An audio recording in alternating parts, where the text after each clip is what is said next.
Mr. Sibulo, Sir, alam mo ba kung bakit ka nandito? hindi ko po alam, sir. May natanggap akong balita na may pandaraya na nangyari sa pangangampanya mo. Madaya? Ako? Sino ba naman pong bibintang sa akin, sir? Paano na yung mga napakaraming mga posts nagkakalat ng maling impormasyon tungkol kay Miss Mangilit? Hindi ko po alam. Di naman yan nagkakalalayo sa tunay na politika.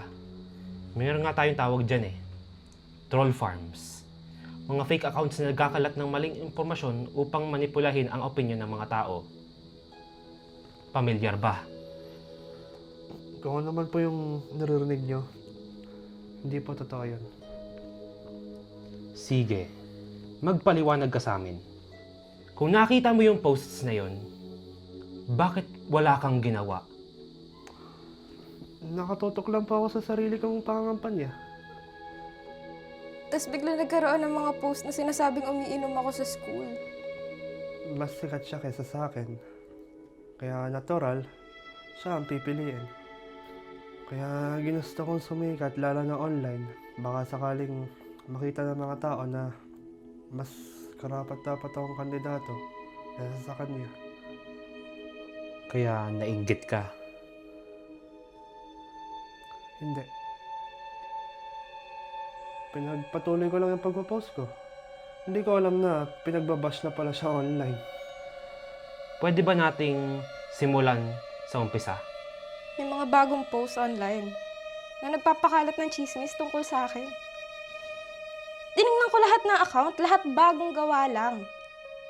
Puro chismis na nandaraya raw ako sa mga exams o binabayaran ko yung mga teachers para pumasa. Kaya walang duda, estudyante may gawa na ito. Ibig mong sabihin, nag-aalala ka na makaka-apekto ito sa student council elections. Opo.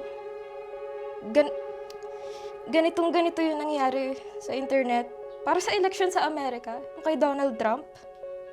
Pinaghinalaan na may mga Russian trolls, yung mga Russian troll farms na tumulong sa pagkapanalo niya.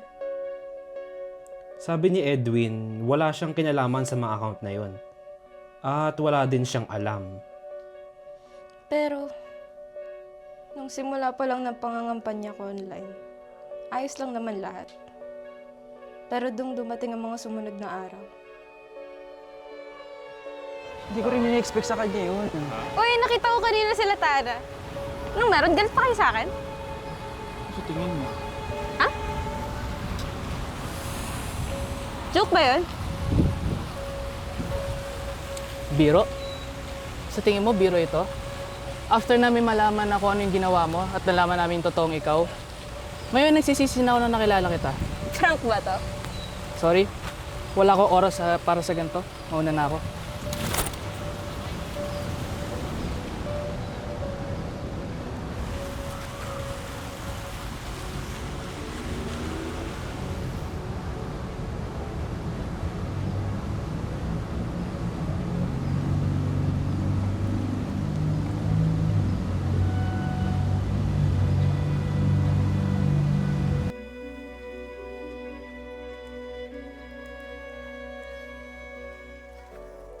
Humihirit ngayon ang bayan muna ng investigasyon sa Kamara. Sa inihaing resolusyon, sinabing banta sa demokrasya at sa halalan ang ginagawa ng mga troll army. If you have these troll farms amplifying misinformation, lies, even fake news, this will clearly impact on how our people will decide in the conduct of an election. Can you imagine a president elected by trolls? Or so we'll have a troll president for that matter. Ang troll farm ay isang organisado at sistematikong grupo na nagpo-post ng mga misleading na pahayag o balita, fake news at iba pang kasinungalingan sa internet para mamanipula ang pananaw ng publiko sa mga issue o individual. Ayon kay Professor Jonathan Ong, disinformation researcher ng Harvard University, noong halalan 2016 pa lang, naglipana na ang troll farms. Naulit ito noong 2019 midterm elections base na rin sa kanilang ginawang pag-aaral. Pero ngayon anya, nag-iba na ng estratehiya ang mga troll para hindi masuspend ang kanilang mga peking account. disinformation and influence operations are becoming harder to track. Sabi naman ng campaign strategist na si Alan Herman, nagbago na talaga ng style ang mga troll dahil sa crackdown at fact-checking na ginagawa. More of machinery building na yung mga troll ngayon. Hindi na sila pang kuyog, hindi na sila pang attack, hindi na sila yung, hindi ka nakokontra. Takot ka eh. They foster that atmosphere of fear. Dahil pag kinontra mo yung certain politician, you're going to have 1,000 people bashing you, 10,000 people bashing you. Ngayon, it's more of an engagement tool.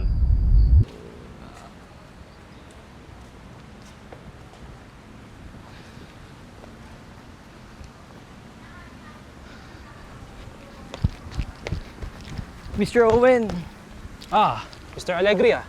Bakit? Anong meron? kilala ko po yung may kagagawa nito. Tungkol saan yan?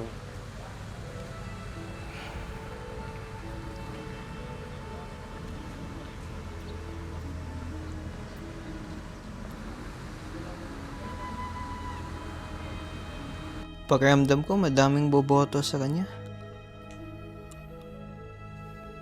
Paano kung may paraan para magbago ang isip nila? Troll farms. Ha? Troll farms. Di mo ba alam yun? Simpleng pandaraya lang. Halimbawa, gagawa ako ng fake account, tapos magko-post or magko-comment ka para siraan yung isang tao. Pero, di ba mahirap yun? Paano kung nahuli tayo sa ginagawa natin? Madali lang gumawa ng account ngayon, Eman. Pwede tayong gumamit ng VPN or kung ano man para walang ebidensya.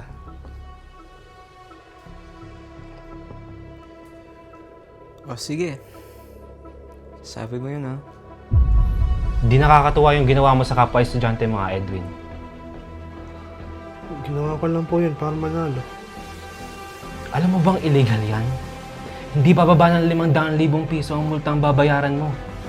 Maswerte na hindi ka kinasuhan ni Mia eh. Butit may awa itong estudyante.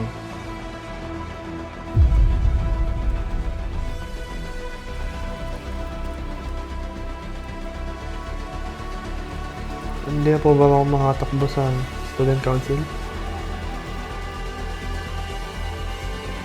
Mas mabuti na rin, siguro yan. Hindi lang si Mia ang naging biktima dito.